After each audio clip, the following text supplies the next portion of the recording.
Here in Devon, in the tranquil Tamar Valley, was once a port, bustling with industry.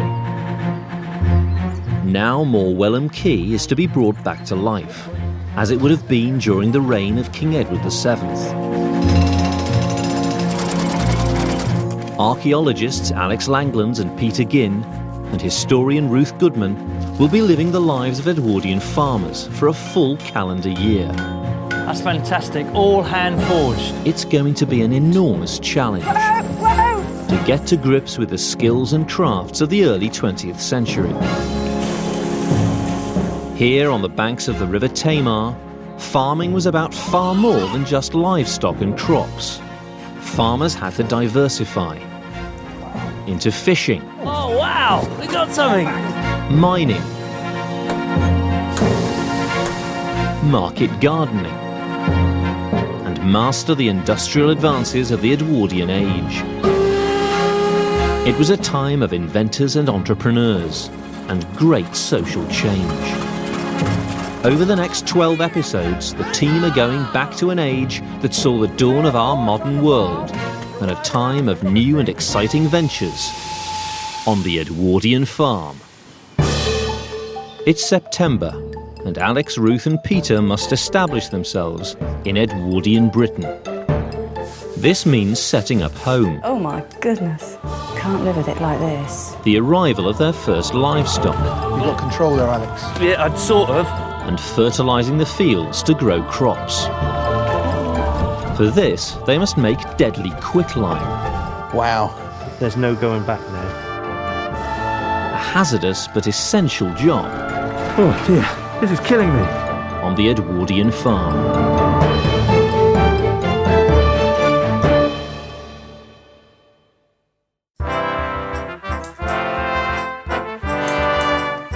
The team are getting ready for their new adventure. My dad called me Oddhead for a number of years. That was kind. The Edwardian age began with the death of Queen Victoria in 1901, when her son, Edward VII, became king. It was to last until the outbreak of the Great War in 1914. So you excited about our new adventure, Peter? Very much so. You think about it, it's an incredibly exciting age, isn't it? Age of the wireless, there's an explosion in daily newspapers as well. And of course the motor car means that people can get around that much quicker. Flight. And like the difference between the rich and the poor too. I mean, at this point, it's at its most extreme, the social divides between aristocrats and you know, the next layers down. It's an age of exuberance. The salad days, you might say, before the hell of the First World War. I really do like the beard, but I think it should go.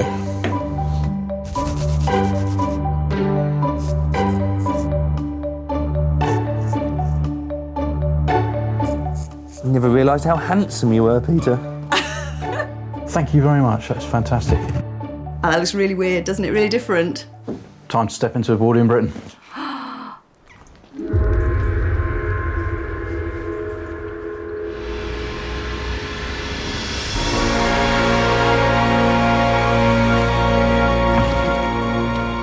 The River Tamar, the border between Devon and Cornwall. The adventure begins. The team are sailing from Plymouth, 18 miles upriver, to their new home at Morwellham. Is that it, through the mist? This is obviously it. Gosh.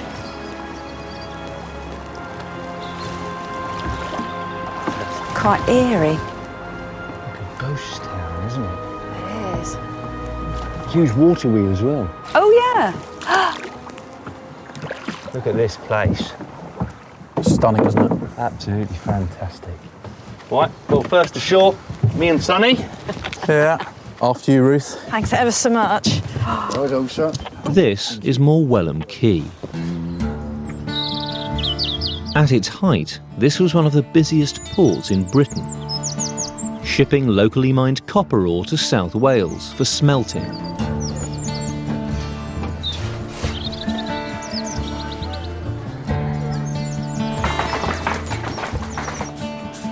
Welcome to Morwellham. Pleased to meet you. Anthony Powers will be their land agent for the year. Nice to meet you. Pleasant journey? Very much so. Yes, Yes, what a thank place. you. Well, absolutely, yes, and you've arrived exactly the right way on the river, because it's the river that's so important for this place. It was a way of getting out all the minerals that are mined around here, because this is a hugely important mining district. Ships are going up and down here, carrying all sorts of goods: copper, tin, arsenic, lead, limestone, all sorts of things going up and down this river. Really heavy So it's, stuff. Really heavy stuff, yes. Yeah, yes, much easier yes. to do on a Yeah, river, isn't it? Absolutely, than yes. trying- Apart from all the mining, what else was going on this site? You've got a farm, of course. I mean, really to feed the industrial workforce that was in the area. And then we've got market gardening as well, just coming on to full steam in the Edwardian period, and they're growing cherries, strawberries, daffodils. Right, okay. Sort of cash crops, really, actually. Fantastic. And would we be expected to turn our hands to a little bit of everything? I think you would. I think it's a time where people maybe their traditional forms of earning a living are maybe getting slightly a bit dodgy, and so they're having to look around for other things as well. But with all these other industries aside, our core industry is going to be the farm for us. So I think Peter and I better go off and have a look at that. Have a look and see how you I'd get like on. to see where we're living, actually. Right, shall we go I think have a I'd look? rather get that sorted out first. There's a bit of work to do there, but we'll have a look, shall we?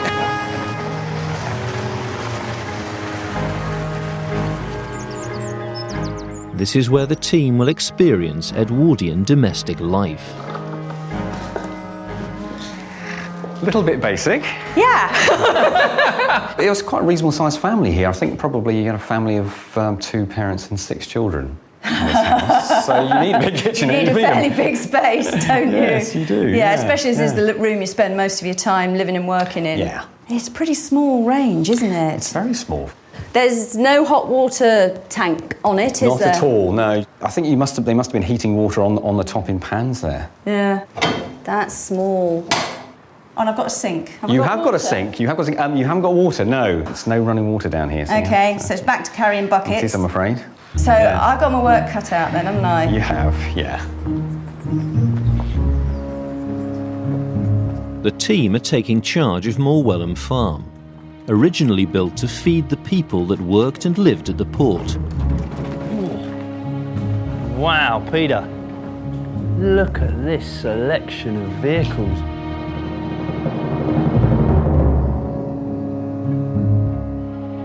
God, look at this. This water wheel once powered the farm's machinery. Big, isn't it? It's clear that farming in Devon will be different from anything they've experienced before, so they'll need local knowledge. They're calling on someone with a lifetime's farming experience, Mr. Francis Mudge. The Mudge family have farmed the land here in Devon for generations. So this is going to be our farm for the year then? Yeah, you don't look around to see the coach. The most pressing concern is working out what crops to grow. Do you think this will make a good arable field, Mr. Mudge? Oh yeah, this one is not too bad really for that sort of thing. Put any crop in here from corn, potatoes, kale, Right, mangoes, anything you like, you know. right.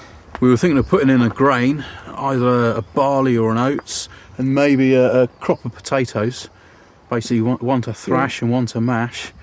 You would be better to till oats really, because you can feed your horses and that with oats, and what's left over you give your cattle and things like that. So we're looking for some oats then as our cereal crop. Yep. Peter and I are both thinking about potatoes because it was a bit of a cash crop in the period. So what about potatoes? Well, yeah, you till a few potatoes, they would grow well here, like, you know, and provided you'd have to keep your lime hot. In Devon, Edwardian farmers applied alkaline quicklime to their fields. This neutralised the acidity of the soil caused by the granite bedrock of neighbouring Dartmoor. I mean, if we decided to kind of shortcut this and not lime the fields, what would happen to the crops? You only have half a crop, you wouldn't have a very good crop. How much lime do you think we'll need for this field? Well, you always say you will put about 2 tons of the acre on it now. Right, well, we're probably looking at up to about 10 tonne here if we go for the whole field, but I don't know, anywhere between 5 and 6 tonne maybe if we do 2/3, half. You do all that, and you should have good luck with your crops and everything else, like, you know. OK then, we'll get to it then. Find ourselves some lime, Peter. Yeah. This is a huge challenge. To successfully grow crops, Alex and Peter must find a way of making 10 tonnes of quicklime fertiliser. At the cottage, Ruth's already busy. The Edwardian way of scrubbing the floor is quite precise. Instead of just sploshing water everywhere, you work square by square. So each square is scrubbed wet and dried off, rinsed and re-scrubbed and dried off before you move on to the next square. God, it's been a while since this was done. Look at the filth coming off. What it means is that I can maintain me and my clothes reasonably clean, because it means I'm not swimming about, kneeling down in a whole load of water all the time.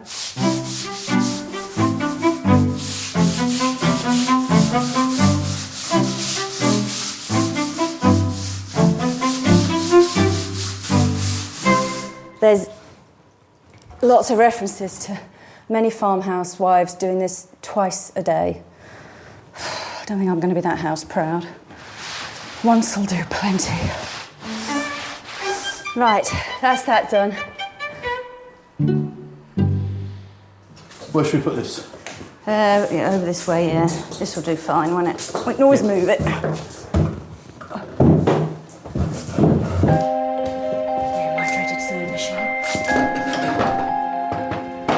Haha, all the pretty stuff goes on here. I'm really pleased with this. It's a really nice cottage Edwardian dresser, you know, made out of pine and stained and pretending to be out of oak. Nah, I'm quite excited about this, you know. So what's in here? Edwardian provisions. Wow, looks like you're not going to have to make many products. Pickled onions. Marmalade. This is starting to look like my mother's cupboard at home. A lot of familiar designs. I'm just amazed at how many companies are still in business. Oh, Brasso, look at that. I mean, there were loads of branded products in the Victorian period, but it's just gone crazy by the Edwardian. There's just so many more of them. And they're beginning to sort of target them at different groups of people, aren't you? You're getting some advertising aiming at the working classes. Things like the Sunlight soap being aimed at everybody, and some things that are really being aimed at the middle classes. Oh, there we go. End of a long journey for you guys. So this is going to be the first of our livestock on the farm. These are my chickens I brought over, and they're light Sussex is the breed. They're going to mix in with these Buff Orpingtons for a while, but you know what? I really fancy getting together a nice industrial sort of poultry concern on an Edwardian scale. There we go, boy. Fighting this one. So now we're going to have to look out for some cows, some pigs and some sheep and get this farm properly stocked.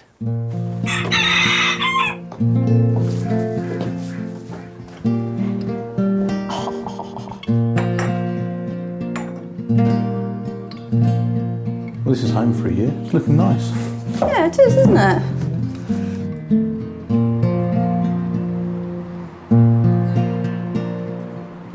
We have struck upon the most fantastic location. We've got everything. We've got the river, we've got the coast, we've got a fantastic farm, we've got a fantastic mining heritage and the market garden heritage. There's going to be so much to do, so much to keep us busy.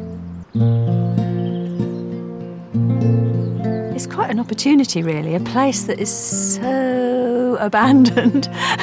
The chance to bring it back, to turn the clock back and make a place live and breathe and hum, busy with people and life again. I think that myself, Alex and Ruth have a burning ambition inside us. And perhaps we do bite off a little more than we can chew. But I just hope that I'll be able to learn new skills, do right by the animals, and try my hardest.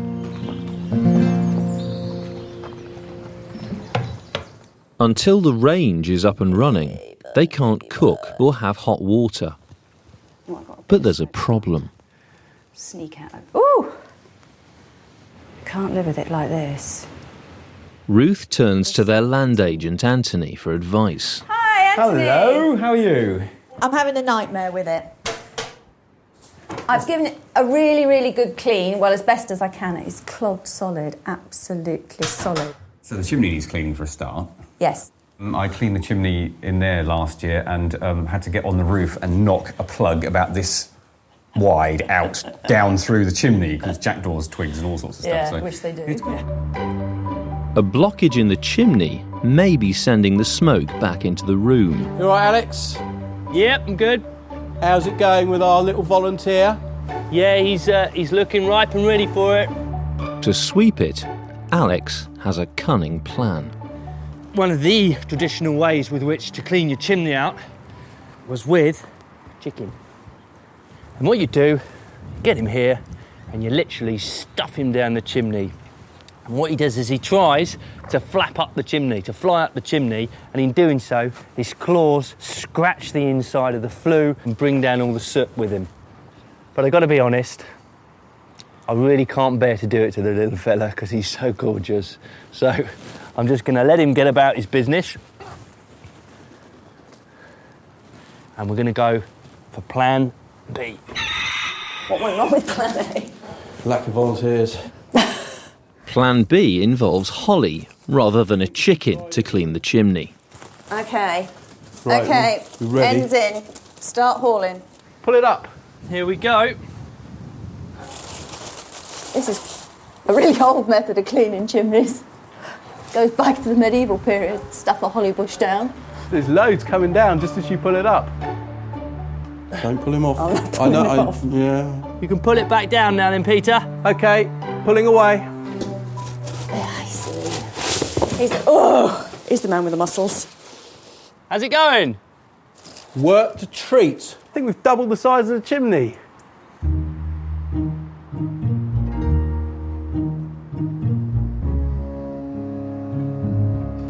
At the farm, the most pressing concern is neutralising the acidic soil with quicklime. 10 tons of it. Quicklime was a wonder material of the Edwardian age. Not only was it used in farming, but it was the basis of cement and plaster. It's made by heating limestone, essentially chalk, to over 900 degrees in a kiln. Our first bit of lime. Something almost every Edwardian town would have had. These are the raw materials for our lime burn. We've got the limestone here and the coal, all brought in by barge. Most effective way to bring it in. So now we've got the raw materials, Peter. We just have to find ourselves a kiln.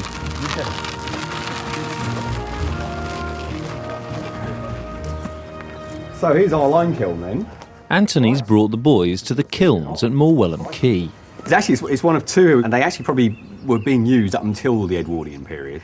Limestone brought up from quarries from Orreston on the outskirts of Plymouth, all built over now, and coal from South Wales. And to make quicklime, which is what you need for your fields, you basically burn layers of limestone with coal, right. And it converts the limestone into this stuff called quicklime, the lump lime, quite small pieces, which you can then pull out from the bottom, and that's what you then spread on your fields. Well, Mr. Mudge reckons we need approximately 10 tons of lump lime to go on our fields. Well, do we need to measure it and find out exactly how much this is going to make then? I think we should. Because we could end up with heaps of it all over the place, and goodness knows what we're going to do with it then. Rather than a little bit extra. Yes, yes. At the cottage, it's the moment of truth. Here we go.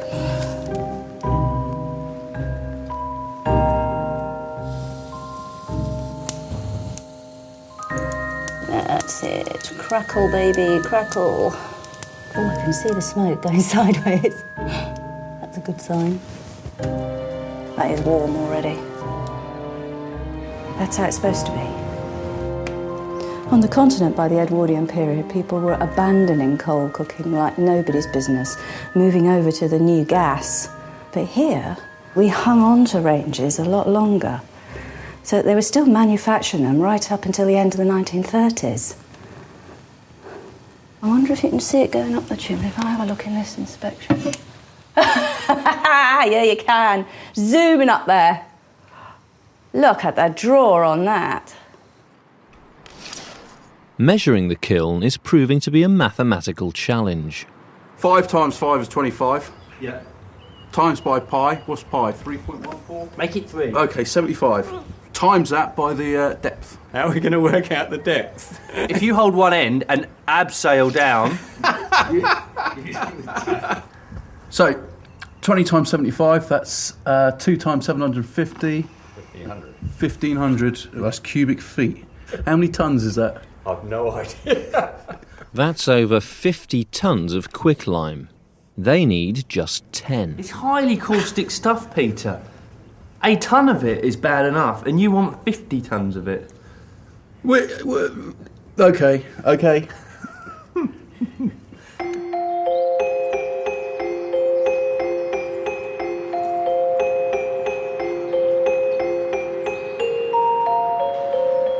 It's the end of the first week on the Edwardian farm, and already the challenges are mounting up. We're next to one of the world's biggest granite deposits, which means the entirety of the soil around here is going to be acidic. So we're going to have to do something to combat that. We're to stand any chance of growing anything in it, we're going to need a whole load of lime. Quicklime. They do have the lime kilns down here. Yeah, exactly. We're right next to a set of lime kilns. Well, I think those are a little bit too big.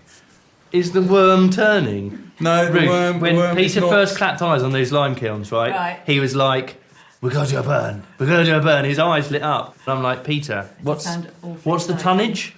Well, there's a critical mass, you see, so you can't just do a teeny bit, yeah. So if we're going to do 3/4 full, we're looking at 45 tonne of lime to 10 tonnes of coal to 12 feet of wood. Well, I was going to say I could do with some lime, but I don't think I need that much. So you're sort of backing out, Peter, here? I think we probably end up doing a smaller kiln, just because of the amount of lime we actually need. In Edwardian times, there were thousands of lime kilns across Britain.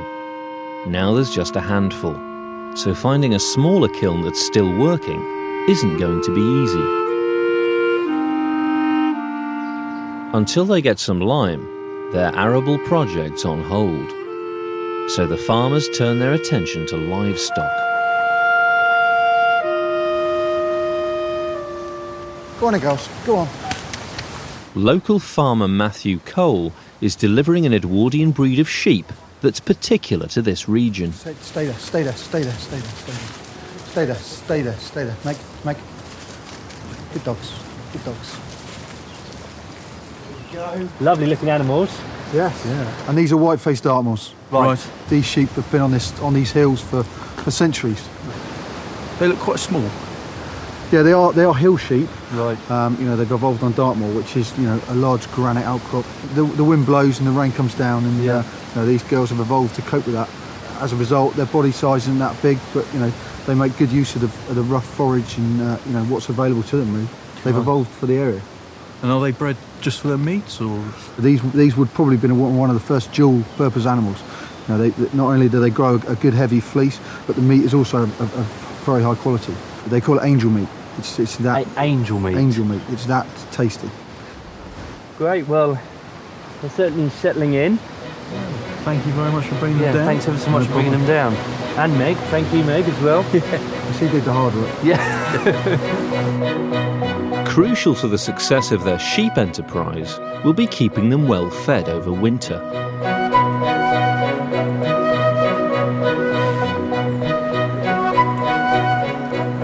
In Edwardian times, this river was the only way to deliver heavy cargo into Moor Wellham, deep in the Tamar Valley.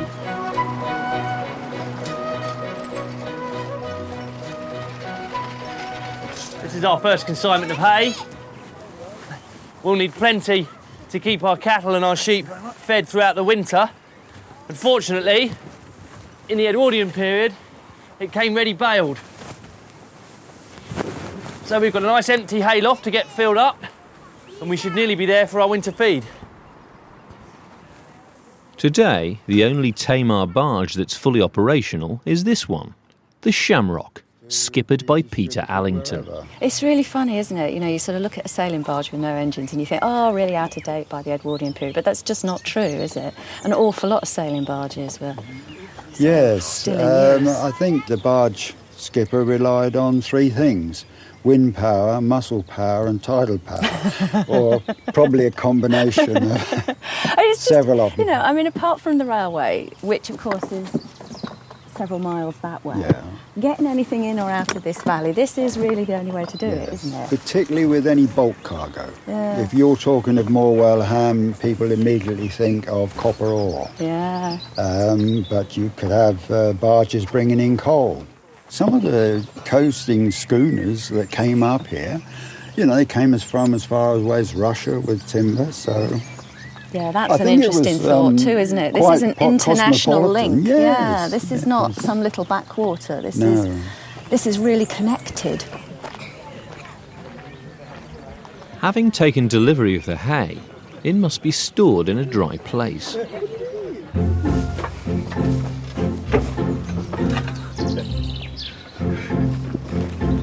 Climb up there, mate. Right, you ready for this? Yeah. Right, here we go. Lovely job. It seemed a lot coming off the boat, but now we've got it here. Doesn't seem that much. This isn't going to last us though, is it, Peter?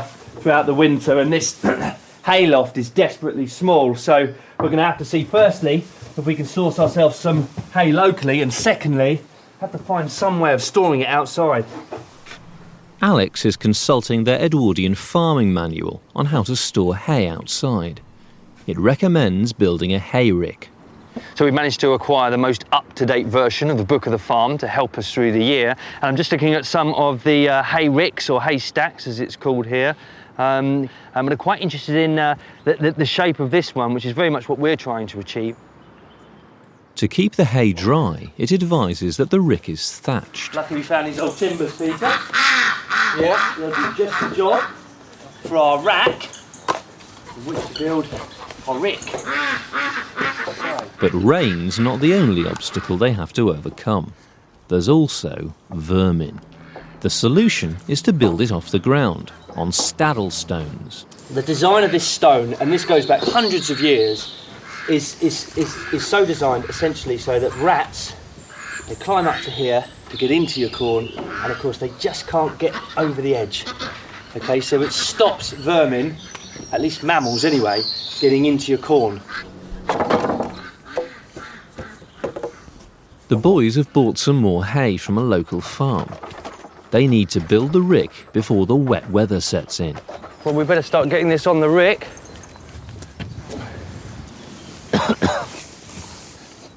If the hay gets damp, indeed if it gets saturated and we can't dry it out, it's quite simple, it rots. It loses all of its nutritional value.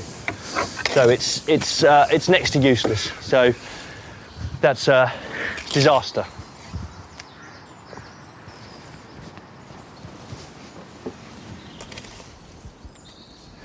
This is going to be like the best part of a week's work, if not more. Yeah, but it's going to feed our livestock for how long? Several months? It's going to be worth it in the end, Alex. As well as hay, the livestock will also need grain. In Devon, farmers would have used granite troughs to keep the feed off the ground and prevent it being contaminated by animal excrement. In Edwardian times, they were hand-carved by the inmates of Dartmoor prison. Peter's come to see stonemason Ian Piper at a quarry on Bodmin Moor. Hello, Peter. Hi, Ian. How are you? Nice to meet you. You too. You too. You doing all right? Very well, thank you. The first job is to choose a suitable piece of granite. I mean, you didn't want it too large, did you? No, not too large. So I mean, what we're going to have to do, we're going to have to Cut it that way. cut it down through there. So we're going to drill holes right around there and down that side and slit it down.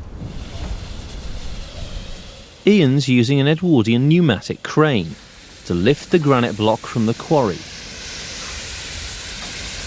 It's a tense moment. This crane hasn't been used in half a century.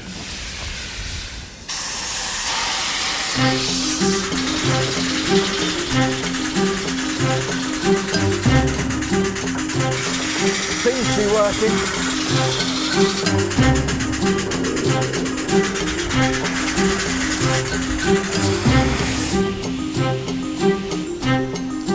Now the stone must be cut down to size. And this is one of the hardest rocks in the world. and it is one of the most amazing building materials. But there is a grain in it, so you can't just chop it any way. It's going to be quite interesting to see how they do this. Granite is cut by drilling a series of holes, by hand. This is the hand drill? This is the hand drill. Right. You think that's all they had to do it with? Like they had to drill holes around like that by hand. How far does that have to go in? You want to go down about 3.5, 4 inches. 3.5, 4 inches. It's a fair old way. Yeah. Imagine coming to work and having to do that all day long. Yeah, I know. The chaps doing that all day long. Yeah, hard life. They were hard men, there's no doubt about it. I reckon you should give them a break. It's time for Peter to try his hand at drilling granite.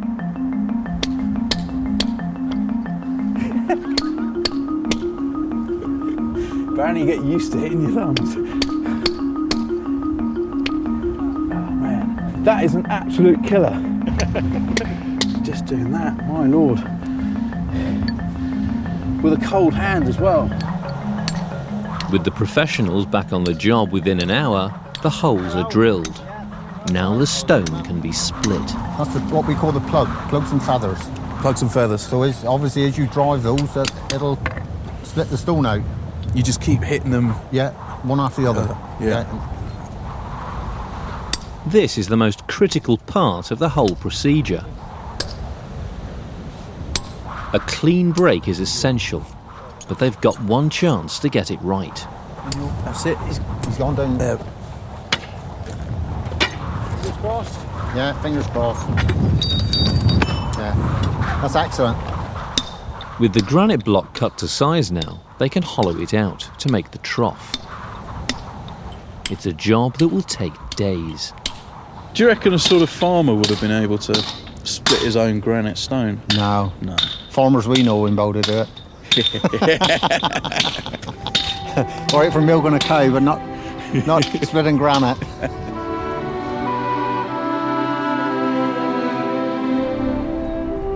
It's mid-September.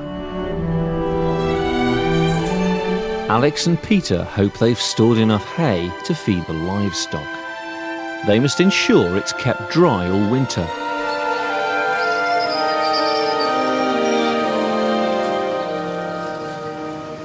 We've got the old book of the farm there. Edwardians would have thatched a rick, rather like a cottage.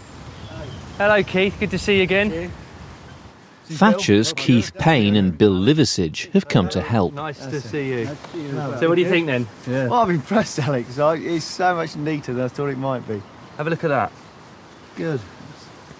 Now, Alex has read about an ingenious way the Edwardians mechanised thatching. The idea of that machine is that you can put reed through it, thatching reed. It stitches it together and it comes out in a continuous mat. Wow. I push the reed through, keeping it the same thickness all the way through. Instead of spending weeks thatching a rick, they would only spend a few hours, which gave them time to do hedging and stone walling and things like that. Yeah. So, you know, it was a labour saver as well, really. I'm actually feeding this through the same as you would cloth through a sewing machine. Try not to pull it too much, otherwise you might cock the works up. Whoa. Oh dear, Bill, sorry. I've just taken my eye off the ball here a second and we've dropped the stitch. Well, you really have got to concentrate on what you're about, mine. Otherwise, if this comes undone on the rick, we're going to have a wet spot on the rick. So yeah, if you could pay attention a bit more. And I'm sorry, Bill. Stop looking around. There you are. In she That's goes. Good as new. I reckon to be quicker to thatch it in the old traditional way, employ you two doing it with this thatch mat making machine.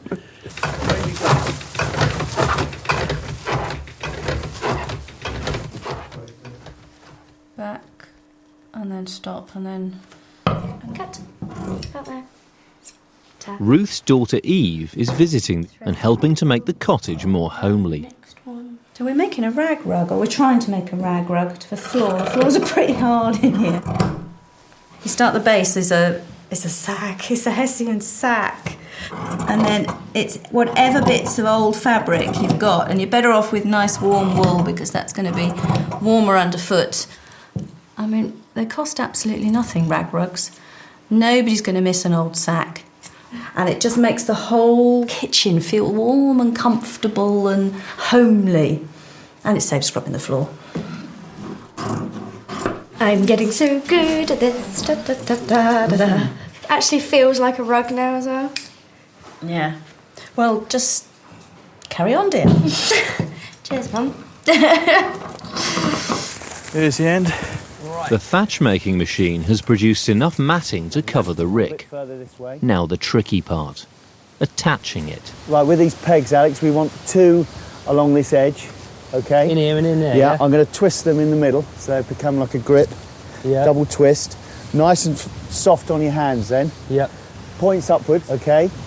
Then it doesn't course water into the middle of the stack. Sort of coming in like that, Coming yeah? on that top string and try catch that string with the first one. Yeah, nice like that. uphill, yes. Going uphill. Yeah, drive them in with your hands. Drive them in there like that. Lovely. And then give them a last tap.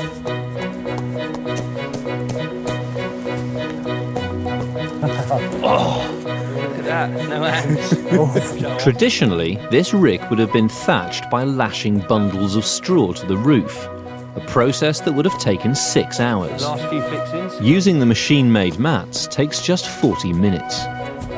Oh, there we go. One waterproof rick. Good job. Well, lads, you've done an excellent job. I'm sure it'll be waterproof. Well, let's hope so. Just one little thing that I think you ought to be wary of when you uncover it and feed it to the animals in the winter. Right. Just be aware of the spores, the white spores that come out, because it will give you a thing called farmer's lung, Right. and it will give you breathing problems in the future. So Right. I would suggest that when you uncover it, you do wear a mask. But other than that, I'm sure it will stay nice and dry, and the animals will appreciate it in the winter, the hard work you put into it.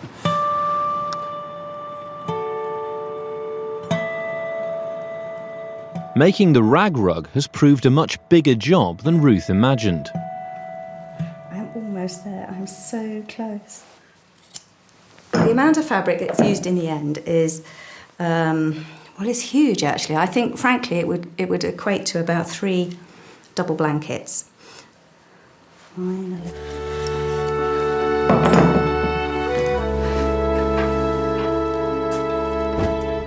Oh, there we go. My rag rug. When it does eventually wear out, a thing that's made from scraps and other people's rubbish will go on the compost heap and be useful yet again.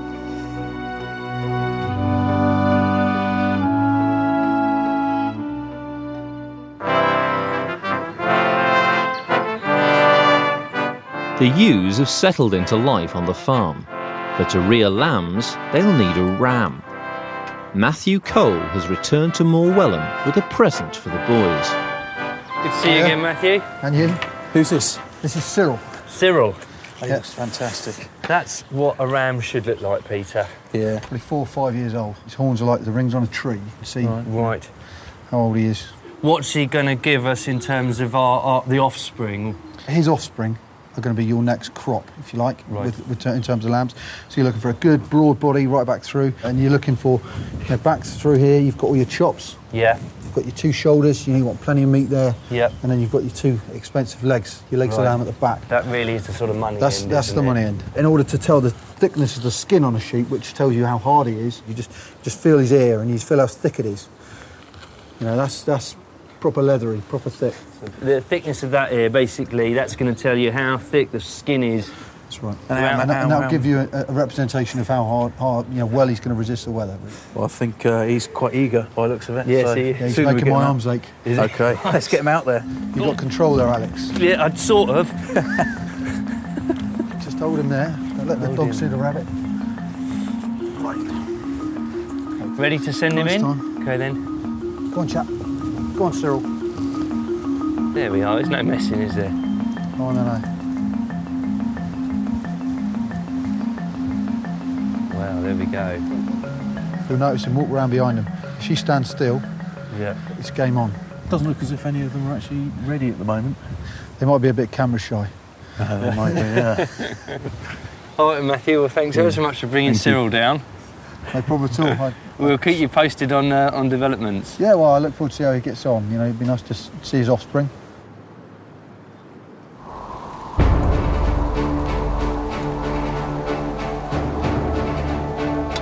A week's passed since Peter commissioned the granite trough. He's returning to the quarry to see how they've got on. Is it taking a long time? A lot of work? About week. Right. Week and a half. Fair old time. Yeah. Yeah. So you're talking a lot of hours gone into it. Yeah. That is a work of art. 1, 2, 3. Now Alex and Peter can deliver it to their flock of sheep. Yeah, I think you've got the short straw here. Well, anything but lift it, mate. Wait.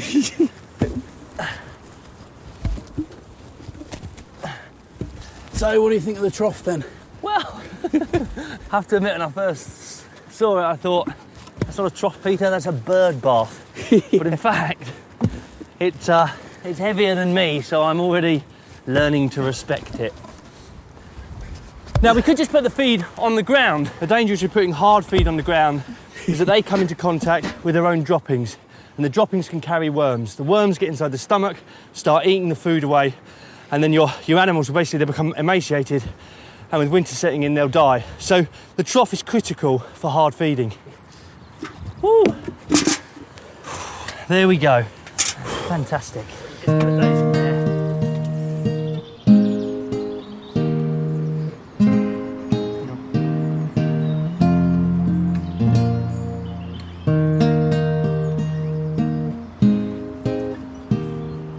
At first I was really sceptical about Peter's granite trough endeavours, but I have to admit it's the ideal trough to feed your animals from the field. It's heavy weight, so they're not going to knock it over.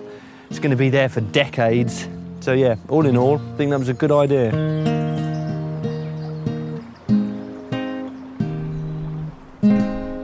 It's late September.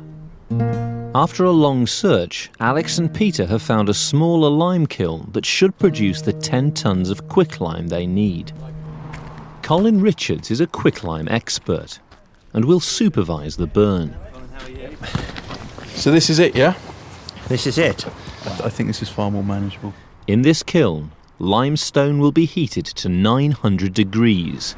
Easy to fire, so hopefully at the end of the 4 days here, you'll have some lime to be able to use on your project. Fantastic. Stafford Holmes helped restore the kiln and will be in charge of loading it. Well, these are certainly in much better condition, these kilns, than the ones we've got down in Morwellham. Well, they should be. They've been very carefully repaired. When were these kilns in operation? The last time they were burnt continuously was probably around the 1950s. So this is limestone, and we need to turn this into quicklime. That's right. And how do we do that? We apply heat to it, basically, and that involves, with this kiln, creating a fire at the bottom, which we start with wood, then we put a layer of coal, and then layers of limestone, layers of coal, right up to the top of the kiln. Well, I suppose the fumes are toxic coming out the top. That's right, yes. It's something which, you know, you have to respect. The whole process, you know, involves a lot of chemistry, but the reality is it's a very caustic material. It can burn your skin. So we've got to be very sensible about the way we go about this. It's Peter's job to ensure the critical first layer of limestone is spread evenly. Right. Watch yourself.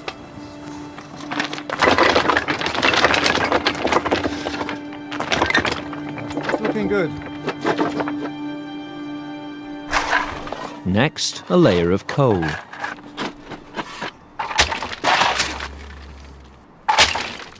Then another layer of limestone. Will be 25 shovelfuls. Stafford's concerned that unless the amounts in each layer are precise, a constant 900 degrees won't be maintained, and no quicklime will be produced.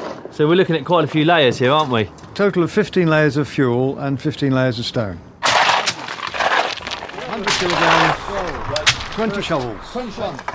So every shovelful is counted in. 18, 19. But the level of precision necessary means the loading is taking longer than the boys had hoped. By early evening, there's barely a ton loaded. Moon's out. So we've got enough moonlight.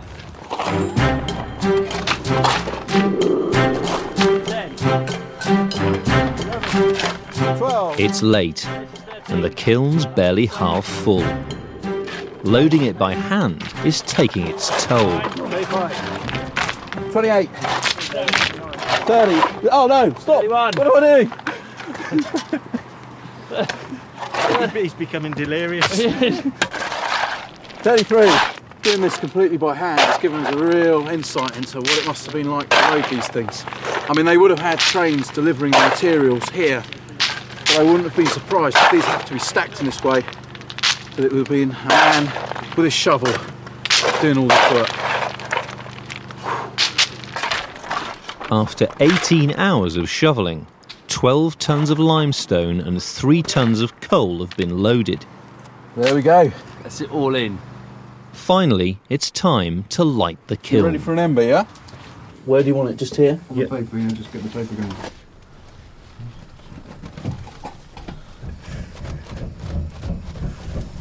It's getting exciting here.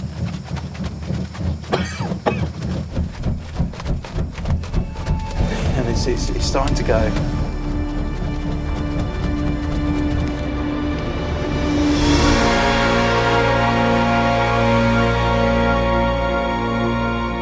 Gases produced by burning limestone include the deadly carbon monoxide. Wow. There's no going back now. It's as if somebody down below is stoking some... hellfire. Yeah, some hellfire, some mysterious brew, really, isn't it? During the 19th and early part of the century, when there was a lot of rural poverty around, people who were on the road would come and sort of sleep around the kilns. And if the carbon monoxide rendered them unconscious and they turned over, rolled into the furnace, there was no way back. They were roasted alive. Now they must take it in turns to keep watch on the lime kiln for 3 days and 3 nights.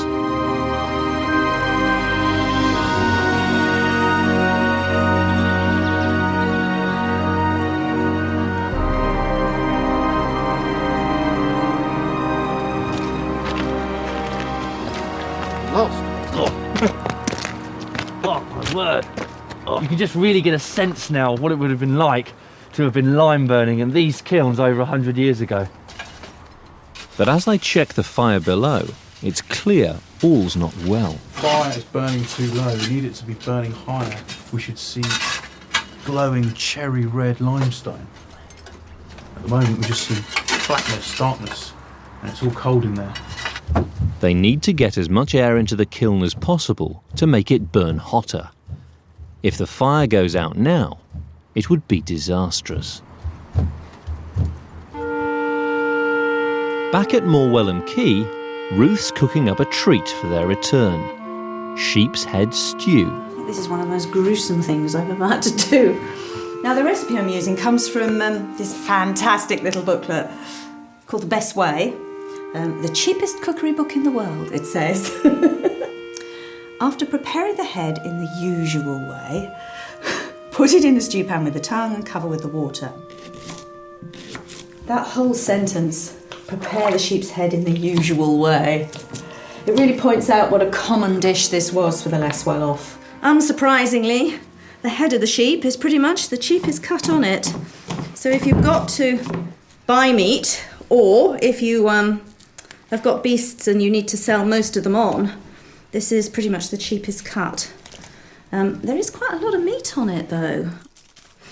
Funny enough, in the Edwardian period, people were doing this a little bit less than they had before.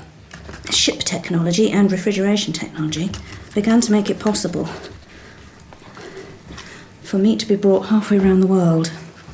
And frozen lamb from Australia and New Zealand began to become the sheep meat of most ordinary Britons rather than our native homegrown sheep. Because with New Zealand lamb being cheaper, you could actually have a lump, a joint, for the same sort of price as you might have for something like a head. This sort of idea of getting as much as possible out of a really small amount of meat is such a theme through Edwardian cooking. People are mostly living on really starchy, solid things like large bowls of potato, lots of bread, lots of oatmeal, which is cheap and fills you up. But of course, it's a really, really bland, boring diet. So a little bit of meat, even if it's something like a sheep's head, just adds so much flavour into these really, really boring, stodgy basics. For 2 days, the lime burners have been tending the kiln, trying to get as much air into the fire as possible. But Colin's still concerned. The worry is that if there's not enough air going in, it can actually go out. So we would have to shovel everything out and that would be it, failure. Yeah, it would be raking it out. We had a big hole to put it in at the top and a little one to get it out at the bottom. Yeah, So it would take ages. It would. All they can do is hope their efforts haven't been in vain. There's one sure way to test whether this limestone's been burnt or not, and that's to add it to water. And if it's been burnt through, it should slake. If it hasn't been burnt through, it will just remain as a stone. Okay, let's see it go in then.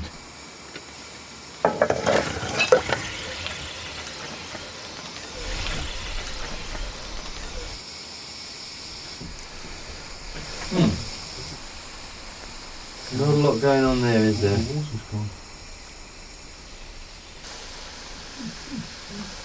There it goes.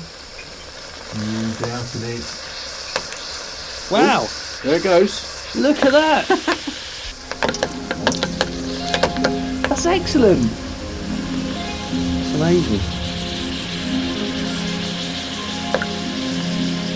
That's the transformation from limestone to quicklime to lime putty, which is what we're after. And if the rest of the kiln's like that, then we're in business.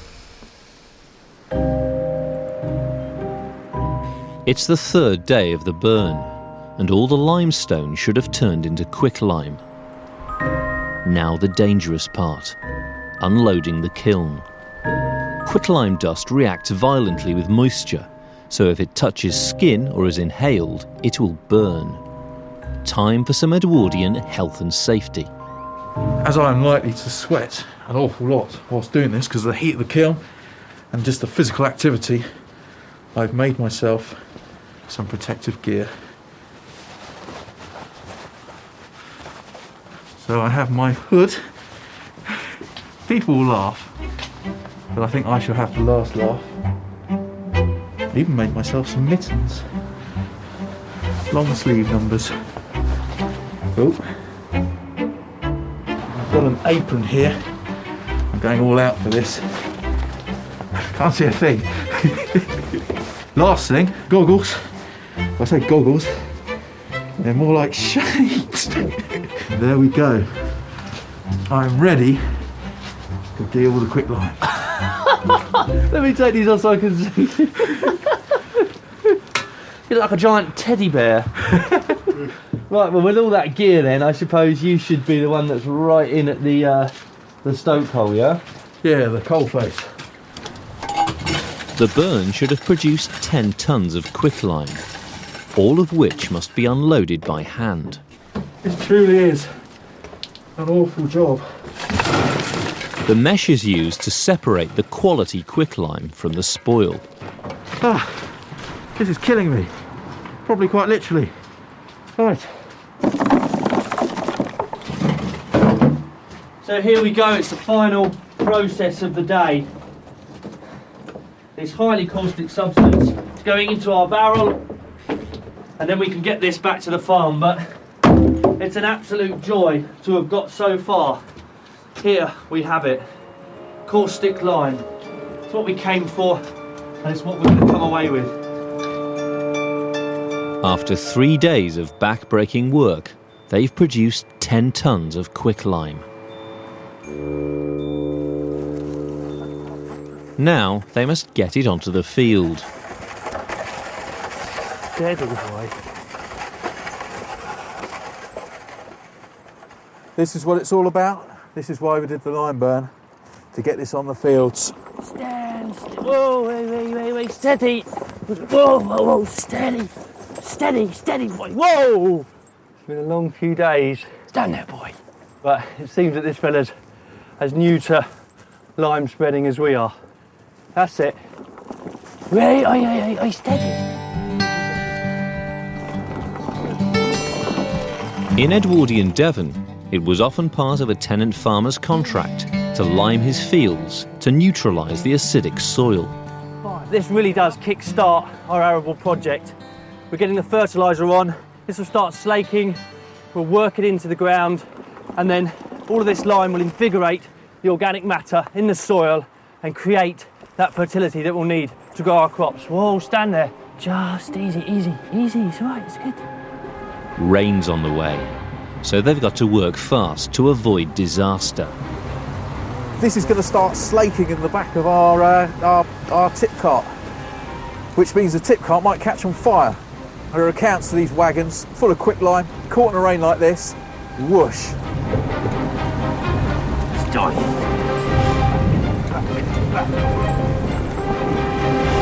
Okay, last one? Yeah. Really good. With seconds to spare, they get the last of the lime onto the field.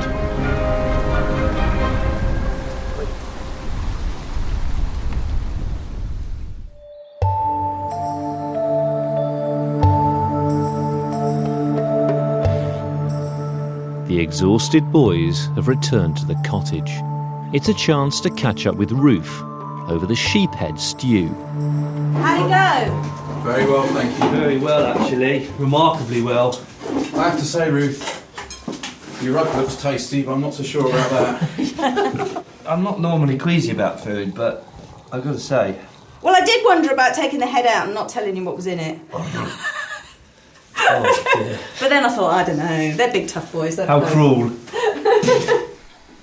So, tell me about this lime then. To be honest, there wasn't that much to see after the loading other than an awful lot of smoke. But the stuff we're getting out the bottom seems to be top notch. Yeah, we've got some pretty good lime actually. So you pleased to have the cottage up and running now? Oh, I certainly am. It's marvellous. Finally get on with things. It certainly looks a lot more homely than it did the first time we stepped in here. Yeah, it does, doesn't it? Nice and warm as well, actually. That range is really kicking out. Yeah, I can feel that there. I can feel that heat there on my hand. It's pretty good.